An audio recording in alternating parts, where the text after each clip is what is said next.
आज जहाँ है जिसकी शरण में कि आज जहाँ है जिसकी शरण में नमन है उस बाबा के चरण में, बने उस बाबा के चरणों की धूल, आओ मिलकर चढ़ाएं श्रद्धा के फूल।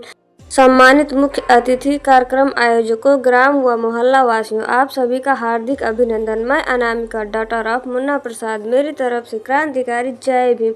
आज का दिन बहुत खास है क्योंकि आज 14 अप्रैल का दिन है जो कि डॉक्टर बाबा साहब अम्बेडकर जी के जन्मदिन के रूप में पूरी दुनिया में मनाया जा रहा है।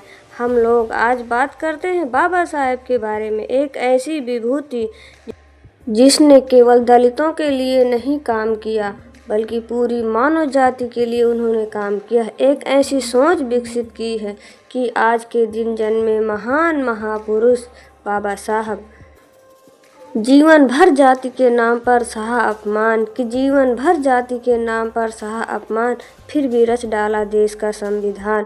पूरी दुनिया के लिए पथ प्रदर्शक, पूरी दुनिया के लिए पथ प्रदर्शक बाबा साहेब जी को कोटि कोटि प्रणाम।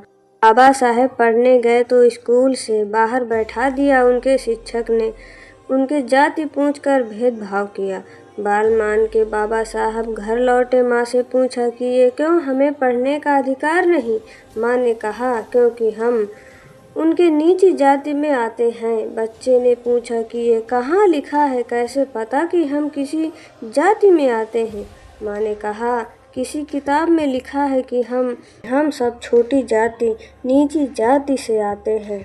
और बच्चे ने कहा माँ, किताब में गलत भी लिखा हो सकता है, मुझे मौका मिलेगा तो मैं उस किताब को बदल दूंगा और ऐसी किताब लिखूंगा जिसमें इंसान इंसान बराबर होगा, कोई बड़ा या छोटा नहीं होगा। और उस किताब का नाम है भारत का संविधान। इसलिए हम अपने पुरखे को याद करते हैं। 14 अप्रैल का यह पावन दिवस आज विश्व भर में मनाया जा रहा है क्योंकि बाबा साहेब जी की महान सोच केवल भारत के लिए ही नहीं बल्कि पूरे विश्व भर के लिए एक दिशा बोधक है। विश्व के अनेक विकसित अमीर देशों में भी महिलाओं को राजनीतिक अधिकार के लिए वर्षों संघर्ष करना पड़ा। वहीं भारतीय संविधान के लागू होते हुए पहले ही दिन से भारतीय महिलाओं को वोट का अधिकार मिला। यह बाबा साहब जी की देन है जिसे विश्व मंच पर सम्मान मिला। बाबा साहब जी को सम्मान देने से पूर्व हमें उनके जीवन के संघर्षों के बारे में जरूर जाने। उनका जीवन एक प्रेरणा है। कोई भी हारा हुआ मनुष्य यदि बाबा साहेब के संघर्षशील उन्नत जीवन के कुछ पहलुओं पर ही विचार कर ले तो मन में प्रेरणा जाग जाती है। आज इस कार्यक्रम में हम एक प्रेरणा लेकर उठें और बाबा साहेब के जीवन मूल्यों से सीख कर कोई सृजन करने का संकल्प लें। एक बात यह भी जाननी आवश्यक है कि डॉक्टर भीमराव अंबेडकर जी का केवल दलितों पिछड़ों का मसीहा कहकर उन्हें छोटे दायरे में ना समेटें। बाबा साहेब वह युग पुरुष थे जिनके काम, जिनकी सोच पूरी मानव जाति के लिए थी। कर्मों से बनता है वजूद आदमी का कि कर्मों से बनता है वजूद आदमी का। जाति तो नकली पहचान है, जाति तो नकली पहचान है।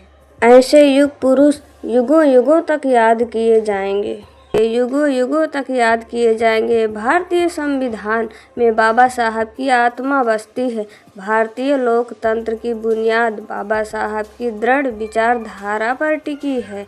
आओ मिलकर आज हम संकल्प लें कि हम उनके जीवन को आदर्श बनाएं, अपने पुरुषार्थ से समाज निर्माण में अपना योगदान दें। आपके कर्म ही आपकी पहचान है कि आपके कर्म ही आपकी पहचान है, वरना एक नाम के तो हजारों इंसान हैं। मेरे साथ बोले जय भीम, जय जय जय जय जय भीम। मेरी माता श्रीमती रेखा देवी, पिता श्री मुन्ना प्रसाद वर्मा, मेरे चारों भाइयों, मेरी तरफ से आज बाबा साहेब के जन्म दिवस की हार्दिक शुभकामनाएं, बधाइयाँ। बधाइयाँ देते हुए अंत में 2 पंक्तियों के साथ अपने शब्दों को विराम करते हुए कहना चाहूँगी। एक तरफ अंबेडकर के खिलाफ दुनिया सारी थी एक तरफ अंबेडकर के खिलाफ दुनिया सारी थी और धर्म के नाम पर चलने वाली ये गद्दारी थी। लेकिन दुश्मन हमारे भीम का कुछ ना कर सके, क्योंकि कलम हमारे भीम की तलवार से भारी थी जय भीम। नमो बुद्धाय।